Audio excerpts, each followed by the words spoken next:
Tu n'en as pas marre de te surcharger avec des listes interminables? Combien de fois tu t'es retrouvé avec une liste de choses à faire insurmontable? Il y en a tellement que tu as l'impression que tu n'arriveras jamais au bout. Et rien qu'en énumérant ce nombre de tâches à faire, t'es déjà découragé. Ça te parle? Cette mauvaise habitude est typiquement en lien avec la procrastination dont on a parlé au jour 5. Alors, pour en finir avec la procrastination et en finir avec cette mauvaise habitude des listes interminables, aujourd'hui, je t'invite à faire moins, mais à faire mieux. Choisis la qualité à la quantité. Mais avant, comme d'habitude, on va parler du défi fil rouge. Aujourd'hui, pour ce jour 8, je t'invite à regarder et à faire ton bilan du mois d'août. Hier, nous étions le jour 7, donc on s'est intéressé au mois de juillet. Pour ma part, pour ce mois de juillet, j'ai mis fin à un contrat professionnel que j'avais en parallèle, et le fait d'y mettre fin, ça me permet de me consacrer pleinement à mon activité de psychopraticienne. Il faut savoir que cette fin contrat a signé la fin d'une activité que j'ai poursuivie pendant plus de 20 ans, mais qui m'a énormément fait grandir, qui m'a permis de travailler en lien avec des blocages que certains parents avaient, ce qui m'a permis de mettre en pratique tout ce que j'ai appris en tant que thérapeute holistique, car j'ai pu faire bénéficier aux parents dont j'avais leur enfant en charge de certains accompagnements spécifiques et adaptés à la parentalité. Au cours de ce mois de juillet, j'ai aussi réalisé que j'avais organisé mon premier défi sur Instagram, le défi 31 jours bien-être. Ce défi a été une occasion pour moi de me reconnecter à mon corps. Tout ce que je propose, c'est pour vous, mais c'est aussi pour moi.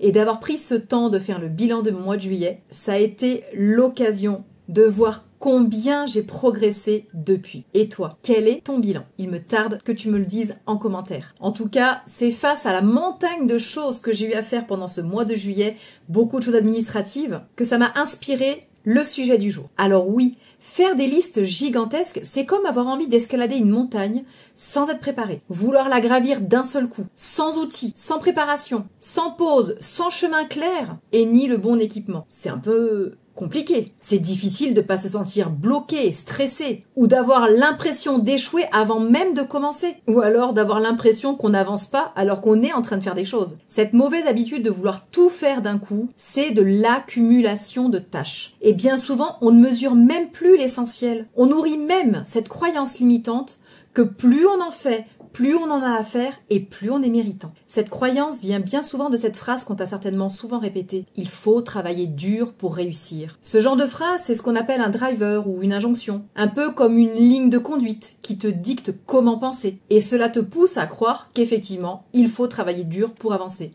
Et autrement dit, avoir plein de tâches à faire pour avoir l'impression qu'on est quelqu'un de fort, qu'on est quelqu'un qui a du mérite. Greg McKeown, dans son livre L'essentialisme, que je te conseille, disait ceci: si tout est important, alors rien ne l'est vraiment. C'est vraiment très intéressant de comprendre cela. Il est temps d'apprendre à prioriser pour que chaque action ait du sens et que tu retrouves l'envie d'avancer. Quand tu fais face à ce genre de liste insurmontable, tu subis une surcharge mentale. Tu te sens submergé avant même d'avoir commencé. Tu fais face à un manque de clarté. Tu ne sais même plus par où commencer, tu ne sais même plus qu'est-ce qui est le plus important, et donc tu n'avances pas. Ou alors pas de façon efficace. Souvent, à la fin de ta journée, tu te dis « Ah, j'ai même pas eu le temps de faire ça alors que c'était plus important ». Bien souvent, tu es dans une frustration constante parce que même si tu coches des cases, tu as l'impression que ça ne suffit jamais. Et au fond, cette mauvaise habitude cache le besoin non satisfait de te sentir maître de ton temps. Tu as cette impression que tu n'as jamais suffisamment de temps pour faire les choses.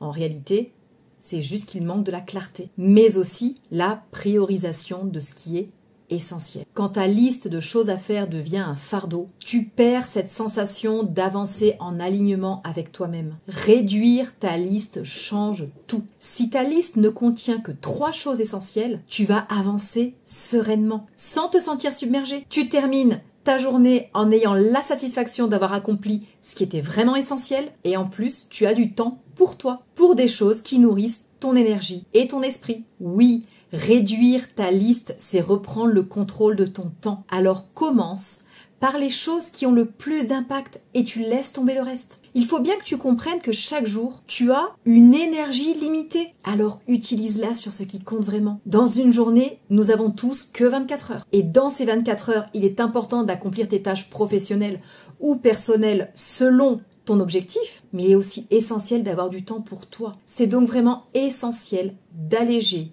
ta liste pour avancer sereinement. Je t'invite donc à identifier chaque jour 3 priorités essentielles. Tu peux t'appuyer sur la matrice d'Eisenhower. Chaque matin, demande-toi quelles sont les 3 choses qui auront le plus d'impact aujourd'hui dans la réalisation de ton objectif. Concentre-toi essentiellement dessus et le reste, selon ton organisation, tu peux le déléguer. Ensuite, il est important que tu apprennes à dire non. Comprends et accepte que tu ne peux pas tout faire. Et ce n'est pas grave. Dédramatise le fait de ne pas avoir tout réalisé. Dire non aux tâches superflues, c'est dire oui à ce qui compte. C'est te permettre d'être focus. D'ailleurs, est-ce que tu sais ce que signifie focus? Follow one course until successful. Poursuis ton action jusqu'à la réussir. C'est ça, être focus. Je t'invite à organiser ta liste aussi avec un outil, une application qui s'appelle Trello. Tu peux aller voir sur internet, tu verras, c'est super efficace. Tu te crées des colonnes avec ton objectif de la semaine, tes objectifs, les sous-objectifs à remplir chaque jour. Et chaque jour, tu sélectionnes 3 tâches importantes qui vont te permettre d'accomplir cet objectif. Je vais même te donner un tips. Pour sélectionner correctement les 3 tâches les plus importantes, dis-toi, est-ce que je suis prêt à parier une somme d'argent si je ne réalise pas cette tâche aujourd'hui? Je peux t'assurer que ça va t'inviter à savoir prioriser. Les tâches secondaires, je t'invite à les mettre dans une colonne comme une sorte de liste de réserve. Et si tu as accompli tes 3 tâches importantes de la journée, alors tu vas piocher dans ta liste de réserve. Donc tu l'auras compris, ton défi du jour, simplifie ta liste. Choisis 3 tâches essentielles. Apprends à dire non à ce qui est secondaire. Organise-toi une liste de réserve dans laquelle tu pourras piocher et pense toujours à te célébrer quand tu as accompli tes 3 tâches essentielles.